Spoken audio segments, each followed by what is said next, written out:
Morrison மாமன்னன் படத்துக்கு அப்புறம் Fahadh Fazil and Vadivelu இணைந்து நடிக்கக்கூடிய திரைப்படம். இந்த படத்தோடைய ட்ரெய்லர் பார்க்கும்போது ஏதோ ஒரு காமெடி ஜானரில் இந்த படத்தை எடுத்திருக்காங்க அப்படின்ட்டு ஒரு ஃபீல் இருந்துச்சு. ஆனால் ஒரு ட்ரெய்லரில் உங்களை ஏமாற்றணும், அதை தான் அந்த டீம் செஞ்சுது. சரி, இந்த படம் எதை பற்றி பேசுது?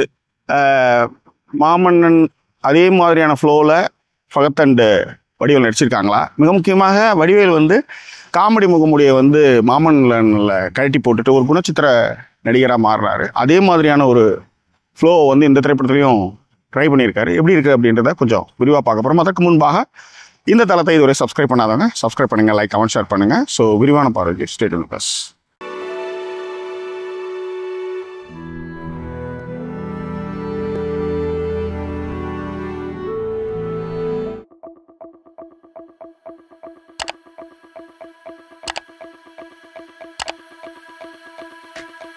மாரிசன் திரைப்படம் வந்து ஆர்பி சௌத்ரி அவர்களுடைய தயாரிப்பில் வந்திருக்கு. சூப்பர் குட் ஃபிலிம்ஸ் வந்து இதுவரை 98 திரைப்படங்கள் எடுத்திருக்காங்க. மற்ற ப்ரொடியூசர் அப்பாக்கள் மாதிரி வந்து பாசத்தை முன்வைத்து, உதாரணத்துக்கு கேடி குஞ்சுமோன், ஏஎம் ரத்தம்லாம் நிறைய பேர் இருக்காங்க. அந்த மாதிரியான விஷயத்தை வந்து சௌத்ரி சார் என்றைக்குமே பண்ணதில்லை. அவருடைய தயாரிப்பில் இந்த திரைப்படம் வந்திருக்கின்றது. ஆற்றுல போட்டாலும் அளந்து போடணும் அப்படின்னு சொல்லுவாங்க. அந்த மாதிரி வந்து சௌத்ரி சார் எந்த அளவுக்கு இந்த படத்தை பண்ணியிருக்காரு அப்படின்றதையும் கொஞ்சம் விரிவாகவே பார்க்கலாம். இந்த படத்தில் வந்து ஹைலைட்டாக நம்ம பார்க்க வேண்டியது வந்து முக்கியமாக ஃபகத் ஃபாசில் அண்டு வடிவேலு. ஸோ ஏற்கனவே மாமன்னனில் இந்த பேர் இருந்தது. இந்த படம் எப்படி அப்படின்றத, இந்த படத்தோடைய கதையே வந்து என்னென்னா ஒரு சின்ன குட்டி கதையாக ஒரு நானி டைல் ஸ்டோரி மாதிரி சொல்லிடுறாங்க. அதாவது பாம்பு வந்து ஒரு இடத்துல இருக்குது. பொதுவாக வந்து பாம்பு தான் எலியை தேடி போகும். இதில் என்னென்னா எலி வந்து பாம்பை தேடி வருது. ஸோ என்ன ஆகுது அப்படின்றத இந்த திரைப்படத்துடைய கதையாகவே வச்சுருக்காங்க.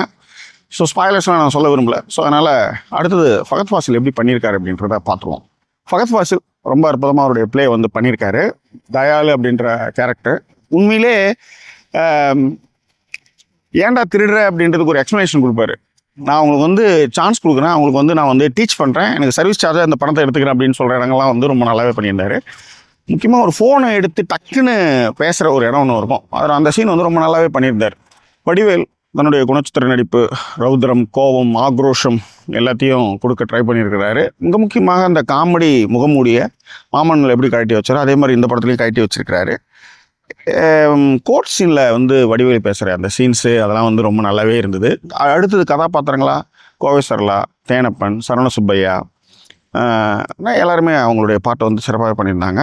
ஸோ ரொம்ப நாள் கழித்து வந்து புது வசந்தம் சித்தாரா வந்து இந்த திரைப்படத்தில் வந்து நடிச்சிருந்தாங்க. ஏன்னா ஃபஸ்ட்டு வந்து ஒரு ஆச்சரியமாகவே இருந்தது எப்படி இவங்க அப்படின்ட்டு. அப்புறம் தான் வந்து சூப்பர் குட் ஃபிலிம்ஸ், புது வசந்தம் மிகப்பெரிய வெற்றியை கொடுத்த படம். ஃபஸ்ட்டு பெரிய அந்த டைம் வந்து ஒரு ஹீரோயின் அப்படின்னு தோணுச்சு. பட் கதாபாத்திரங்கள் எல்லாமே ரொம்ப சிறப்பாகவே பண்ணியிருந்தாங்க. டெக்னிக்கலாகவும் படம் வந்து ஸ்ட்ராங்காக தான் இருந்தது. கலைசெல்வன் சிவாஜியுடைய சினிமோகிராஃபி, ட்ரான் ஷாட்டு அதெல்லாம் ஓகே. ஆனால் அந்த வீடு ஃபஸ்ட்டு வடிவேலுடைய என்ட்ரி அதற்கான லைட்டிங்லாம் ரொம்ப நல்லா இருந்துச்சு. யுவன் சங்கர் ராஜோட பேக்ரவுண்ட் ஸ்கோராக இருக்கட்டும், அதே நேரத்தில் ஸ்ரீஜித் சாரங்கியோடைய எடிட்டிங்கும் நல்லாவே இருந்துச்சு. மிக முக்கியமாக சண்டை காட்சிகள் இன்னும் கொஞ்சம் கட்ஸை வந்து கொஞ்சம் பரபரப்பாக்கியிருக்கலாமோ. ஏன்னா வடிவேலு போடுறப்ப வந்து கொஞ்சம் லேகாக இருக்கிற மாதிரி ஒரு ஃபீல் இருந்தது. That's all. ஸோ டெக்னிக்கலாகவும் படம் வந்து ரொம்ப strong. What is the minus point அப்படின்னா, ஃபஸ்ட்டு கேரக்டர் வந்து நம்மளுக்கு இன்ட்ரோ பண்ணுறாங்க. நம்ம ஆடியன்ஸுக்கு அவங்க யார், எப்பேற்பட்டவங்க அப்படின்றது ஒரு 20-25 நிமிஷத்துக்கு மேலே நல்லா தெரிஞ்சு அதுலேயே உழண்டுட்டு இருக்கு திரைக்கதை. இன்டர்வெல்லில் ஓரளவுக்கு நிமிர்ந்து உட்கார வைக்கிறாங்க. அதன் பிறகு கிளைமேக்ஸில் ஓரளவுக்கு நம்மளை சமாதானப்படுத்த ட்ரை பண்ணியிருக்காங்க. இப்போ ஏன் வந்து மைனஸ் பாயிண்டில் வந்து ப்ளஸ் பாயிண்ட்டாக ஒரு விஷயம்னு பார்த்தா, இந்த படம் வந்து கொஞ்சம் தொய்வு நிலையாகவே போனாலும் கூட எடுத்துக்கொண்ட கருத்தும் சரி, கிளைமேக்ஸில் பேசுகிற வசனங்களும் சரி, அது ரொம்ப நெகிழ்ச்சிப்படுத்துது. அந்த படத்தை வந்து தாங்கி நிறுத்துதுன்னு கூட சொல்லலாம். ஓவராலாக நீங்கள் பார்க்கும்போது ஒரு ட்ராமா ஃபிலிம் அதுக்கான இலக்கணங்களோடு தான் அந்த படங்கள் இருந்தாலும் கூட கிளைமேக்ஸ் கொஞ்சம் நெகிழ்ச்சிப்படுத்தினா படம் தப்பிச்சிடுச்சு அப்படின்ற கன்க்ளூஷன்ஸ் நம்மளால் வர முடிஞ்சுது. கிருஷ்ணமூர்த்தி அவர்கள் வந்து இந்த திரைப்படத்திற்கான திரைக்கதை டயலாக்ஸ்லாம் எழுதியிருக்கிறாரு. ரொம்ப நல்லாவே இருந்தது. முக்கியமாக கோர்ட் சீனுக்கான டயலாக்ஸும் நல்லா இருந்துச்சு. சுதீஷ் சங்கர் இந்த திரைப்படத்தை வந்து இயக்கியிருக்கிறார். ஃபஸ்ட்டு வந்து இந்த படத்தில் வந்து அன்பே சிவம் மாதிரி ஒரு ஒரு ஒரு ட்ராவல், அந்த ட்ராவலில் வந்து 2 பேர் எதிரெதிர் துருவங்கள் கொண்ட நபர்கள் அவங்க எப்படி வந்து ஒன்றா சேர்றாங்க, அவங்களுக்குள்ளே இருக்கிற ப்ளஸ் மைனஸ் எப்படி வந்து அக்செப்ட் பண்ணிக்கிறாங்க அப்படின்ற மாதிரி தான் இந்த திரைப்படம் வந்து ஃபஸ்ட்டு போக போகுது அப்படின்னு நினைக்கும் போது இன்டர்வலில் வந்து ஒரே ஒரு திருப்பம். இதெல்லாம் ஓரளவு நம்மளால் ஜட்ஜ் பண்ண முடிஞ்சாலும் கூட கிளைமேக்ஸில் சமூகத்துக்கு நன்மை பயக்கும் விதமாக சில விஷயங்களை சொல்கிறது வந்து சினிமாத்தனமாக இருந்தாலும் கூட ரசிக்கத்தக்க அளவிலேயே இருக்குது. இன்னொன்று, இந்த படத்துக்கு வந்து செலவுன்னு பார்த்தீங்கன்னா 2 ஆர்டிஸ்ட்டுக்கான செலவுகள் தான் பெருசாக. பகத் ஃபாசில் அண்டு வடிவேல் அவங்களுடைய செலவு மட்டும்தான். அது ரொம்ப கணக்கச்சிதமாக பொருத்தி இந்த படத்தை வந்து ஓரளவுக்கு ரசிக்கிற மாதிரி எடுத்திருக்காங்க. மார்க் மை வேர்ட், தியேட்டரில் வந்து இந்த படம் வந்து மொக்க அப்படின்னு சொல்லப்பட்டாலும் ஓடிடியில் இந்த படத்துக்கு என்னப்பா நல்லா தானே பாருது அப்படின்ற பெயரை இந்த திரைப்படம் எடுக்கும் அப்படின்றதுல மாற்று கருத்து இல்லை. Okay, what is the conclusion of Morrison?